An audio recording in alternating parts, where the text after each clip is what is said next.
ويرجعن بقولي لانه عنده نشيد كلش حلو، وما انا نسيت اقولهم يعني مش حافظ النشيد، راحت علما. خلي اشوف باقر ايش عنده. عندي نشيد على التنمر، عندي نشيد مال كاظم الساهر. نشيد من كاظم الساهر من سلام من ايه. اوكي حلو. خلي ارحب بماما. صباح الخير آلاء. صباح الخير ليدو. مستمعتنا المميزة آلاء الشمالي، شلونك؟ أنا كلش محظوظة إنه شفتك أنت والأستاذ حسن عواد. يا صباح الورد، احنا محظوظين بيش دائما.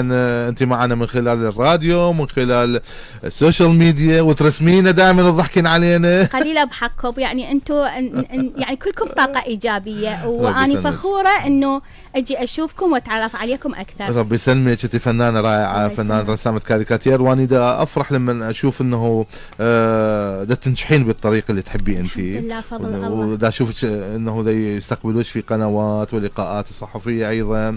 بديتي تحققين طموحك؟ الحمد لله بديت أحقق، وأحس أطمح بعد للأكثر. يعني تعرف الإنسان من أحلامه تتأخر يصير عنده شغف أكثر حتى يزيد من هذا الشيء ويوصل للي يتمناه بالمستوى اللي يليق ويا كل الناس. إن شاء الله توصلين وتحققين اللي تريديه. إن شاء الله يا ربي. اي بس آخر يعني شيء رسمتيني يعني سمينة، ما شفتيني هسه ضعيفة. هيدا حفزك حتى ويا أميد كامل تبقى على رجيمها وتنزل وزنك إن شاء الله. لا إن شاء الله. أنا أتبع حسن، هو بالرجيم. إيه عاشت إيده. وحسن عرفت عنه معلومة جديدة إنه هو من عشاق البايك. أوه كان يروح ويجي على البايسكل. نعم. بس لسه تركب في الوقت الحاضر لأنه صار بس ما شيء يودي شيء يجيبه. بقولي سمعنا. لا هو من هنا. أول بكيفك. راح أقرأ لك. ما التنمر يلا. سلام. أعرف راح على كاظم يلا. أعرف طفلة تكتب أغنية في حفلة، ترسم عشبا حول شجرة، ترسم سربا فوق بحيرة، وتنادي كل الأسماء لنكن دوما أصدقاء، فمحبتنا وصداقتنا تجعلنا حتما سعداء، ولنكن دوما أصدقاء. لا تستهزئ كي تستظرف، من يسخر من أحد يخسر، لو أخطأت فقل متأسف، خطئي هذا لم يتكرر. الطيب لا يوجع أحد، لا يؤذي بنت أو ولد، الطيب يحترم الغير ويساعد في فعل الخير، دون تحكم وأنانية، لا لتنمر لا لأذية. هيا هيا لنكن دوما أصدقاء. عافية. حلو. تنمر ما حلو إنه واحد يتنمر على أصدقائه. إيه أنت هم تعاني مرات حد يتنمر عليك؟ لو أنت تتنمر على حد هم يتنمرون عليك. يتنمرون عليك وشون تواجههم؟ عالضرب. لو هم تتعاركون؟ ايه مرات. مرات تتعاركون، صار عصبي. لا ولا تتعاركون ولا هم يحزنون. كل واحد يثبت نفسه بعلمه بشطارته بذكائه، وبعدين لا يهمك لا يستفزوك هذول. مو ما حلو انه واحد يتنمر على اخر وبالتالي يستفزوك ويخلوك تتعارك وتتاذى بعدين وماكو فايده.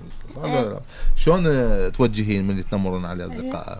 يعني احاول ارفع من معناته، اقول له يعني الاطباء شايف ذاك دكتور ملابس نظاره من هاي يتنمرون على نظارته؟ اي على نظارته، ولا هو الحمد لله كلها تلبس نظارات الان. ومن النوع هو العفوي ما يحب العنف، بس من يتنمرون عن النظاره يقولوا له ابو 4 عيون، وهذا الشيء يقول لي اتالم من عنده. يعني يجيني مرات يبكي يقول لي ماما انا قلبي يوجعني من هاي الكلمه، شنو 4 عيون؟ فاني اقول له يعني شفت الاطباء شلون من قد ما يقرون نظرهم يقصر فيلبسون نظاره، وانت حلمك تكون دكتور. فيعني هذا الشيء مو عيب، مو بس هذا مميز، انت مميز عنهم. نعم. دائما انت تقول انا مميز. انا من كنت صغير كانوا يتنمرون علي، مرات كنت ازعل وكنت اضوج وكنت ابكي وهذا، بس بعدين اهلي كانوا يقووني دائما انت مميز عنهم، انت احسن منهم، انت هذا. فلذلك بقيت واستمريت، واني هسه تشوفني تشوف. فانت هذول ما يهموك، يعني انت افضل منهم. لو انت مو افضل منهم ما يتنمرون عليك، بس انت افضل منهم.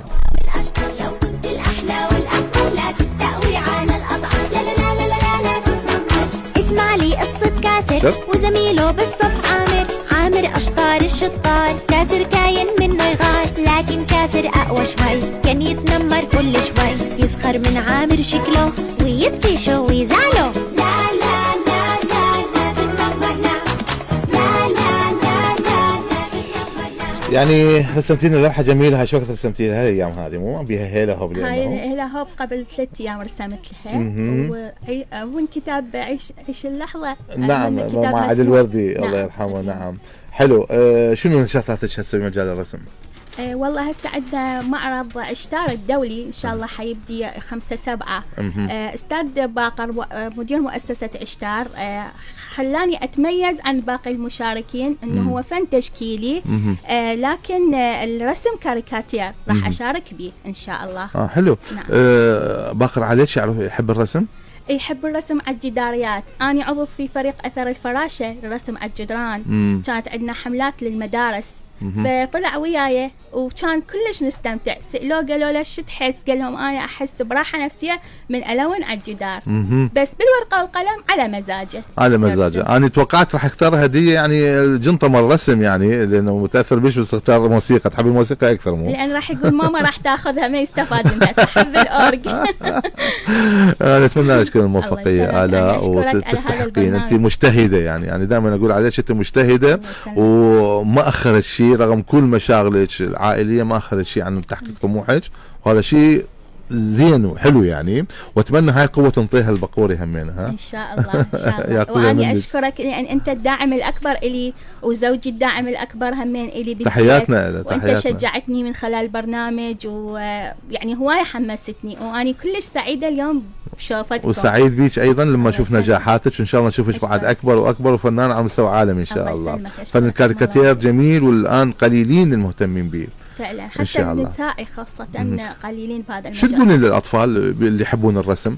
شلون يحققون طموحهم؟ إن شاء الله يعني يستمرون بالرسم دائما وقت فراغهم، لأن الرسم طاقة إيجابية للطفل وللكبير. يعني من تستغل وقت فراغك لون، مجرد بس لون حتى لو ما تخطط صحيح، لأن راح تشوف شعور غريب ويعطيك إيجابية وفائدة بالمجتمع. حلو. يعني من يكبر ينقل رسالة لوحة فنية بسيطة. واحد من يرسم وخاصة من يكمل لوحة يحس انه انجز فد شيء يعني بداخله كل شيء يصير فرح. خلي نغلط بالبداية، مثل اللون يطلع صفح، يطلع يعني بالبداية لكن نتعلم شوي شوي. لقيت تنمر بهذا الموضوع من ما اضبط النسب. بس زادني اصرار انه امارس واطور نفسي بهذا المجال. جربت ترسمي غير الكاريكاتير؟ اي ارسم واقعي، مو رسمتك بالرصاص. اي نعم. لا رسومات الواقعية. بس انت مركزة على الكاريكاتير. حبيت مجال الكاريكاتير لأنه مقارب للكرتون، وأني شغوفة بالكرتون والروح الطفولية. وحسيت الكاريكاتير هو رسالة صح توصل هواية قضايا اختصار مجتمعية عن مقالة، ومقالة مرسومة. نعم. هو نعم قضايا مجتمعية توصلها حتى للطفل يقدر يفتهم. حتى على الجدران من رسمنا توعويات عن البيئة والتلوث وعن الزراعة. الطفل رأسا يفتهمها. وحتى في الوقت الحاضر قليلين يرسموا كاريكاتير، يعني صحيح. مو مثل قبل كان عندنا فنانين كاريكاتير كبار معروفين. أو على الإلكتروني أكثر. أنا لازلت بالورقة والقلم. لازلتي خليش على الورقة والقلم، ماكو أحلى منه. الزمن الماضي متمسكة به. مليون هلا. شكرا على شمري، شكرا باكر حبيبي، نشوفكم خير إن شاء الله دائما. تحياتنا.